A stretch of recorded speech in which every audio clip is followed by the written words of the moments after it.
Hi friends, welcome back to our YouTube channel Manga's kitchen అండి. నేను పుట్టగొడుగులు కూర చేశానండి. చాలా అంటే చాలా టేస్టీగా వచ్చింది, సూపర్గా ఉంది. ఇది నాన్ వెజ్ తినని వాళ్ళకైతే ఇది నాన్ వెజ్ లాంటి కర్రీ అండి, అంత బాగుంటుంది. చాలా బాగా వచ్చింది ఈ కర్రీ. చపాతీలలోకి కానీ రొట్టెల్లోకి కానీ చాలా బాగుంటుంది. రైస్లో కూడా చాలా బాగుందండి. ఒకసారి ఈ స్టైల్లో ఒకసారి ట్రై చేయండి, ఇలా ఒకసారి చేసి చూడండి, చాలా బాగుంటుంది. పుట్టగొడుగులను శుభ్రంగా కడిగి పక్కన పెట్టేశాను. ఒక మీడియం సైజు 3 ఉల్లిగడ్డలు తీసుకొని సన్నగా తరిగి పెట్టుకున్నాను. ఒక పచ్చిమిర్చి ముక్కలు కూడా సన్నగా తరిగి పెట్టుకున్నాను. ఒక పెద్ద సైజు టమాటో ఒకటి, అల్లం వెల్లుల్లి పేస్టు, మనం తయారు చేసుకున్న మసాలా పొడుము. ముందుగా ఆయిల్లో కొంచెం జీలకర్ర, దాల్చిన చెక్క, లవంగం ఇవన్నీ వేసి కొంచెం ఫ్రై అయిన తర్వాత మనం కట్ చేసి పెట్టుకున్న ఉల్లిగడ్డ ముక్కలు, పచ్చిమిర్చి ముక్కలు వేసి ఫ్రై అవనిద్దాం. ఈ ఫ్రై అయిన తర్వాత కొద్దిగా అల్లం వెల్లుల్లి పేస్ట్ వేద్దాం.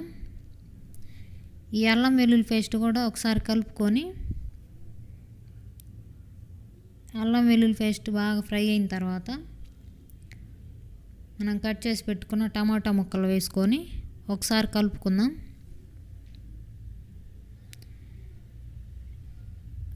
ఒకసారి కలిపిన తర్వాత 2 నిమిషాలు మగ్గిన తర్వాత టమాటా ముక్కల్ని 2 నిమిషాలు మగ్గిన తర్వాత మనం కొద్దిగా పసుపు, కొద్దిగా సాల్ట్, తగినంత సాల్ట్ వేసి ఒకసారి కలుపుకుందాం.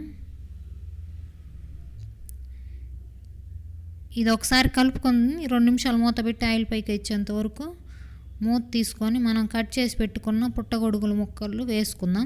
ఈ పుట్టగొడుగు ముక్కలు వేసుకున్న తర్వాత ఒకసారి అంతా పట్టేంత వరకు బాగా కలపాలి. ముక్కలకి ఆ గ్రేవీ పట్టేంత వరకు కలుపుకొని 2 నిమిషాలు మూత పెట్టుకుందాం. నీళ్లు పైకి వచ్చేంత వరకు మూత పెట్టుకొని ఇప్పుడు తగినంత కారం, తగినంత వేసుకోండి, మీరు ఎంత తింటారో అంత వేసుకొని ఒకసారి కలిపేసి ముక్కలకు కారం పట్టేంత వరకు కలిపేసి, మనం ఇందాక కొంచెమే కదండి సాల్ట్ వేసుకుంది, ఇప్పుడు కొంచెం సాల్ట్ వేసుకుందాం. ఇంకెంత కావాలో అంత వేసుకోండి.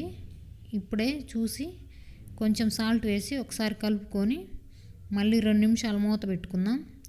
ఆయిల్ పైకి వచ్చేంత వరకు మూత పెట్టుకొని 2 నిమిషాల తర్వాత మూత తీసి ఇప్పుడు కొద్దిగా వాటర్ వేసుకుందాం. మనం కొద్దిగా వేసుకోండి వాటర్ వేసుకొని ఒకసారి కలుపుకుందాం. మొత్తం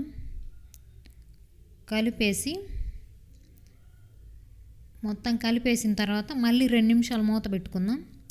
కొంచెం మీడియం ఫ్లేమ్లో మంట పెట్టుకొని మూత పెట్టుకుంటే కర్రీ ఆల్మోస్ట్ అయిపోయిందండి, చాలా బాగుంటుంది. ఇప్పుడు మనం తయారు చేసి పెట్టుకున్న మసాలా వేసుకొని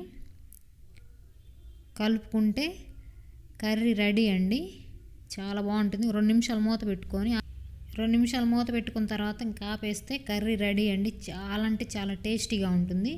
ఇది అన్నంలో కంటే రొట్టెల్లో కానీ చపాతీలో కానీ సూపర్ ఉంటుంది. ఒకసారి ట్రై చేయండి ఖచ్చితంగా.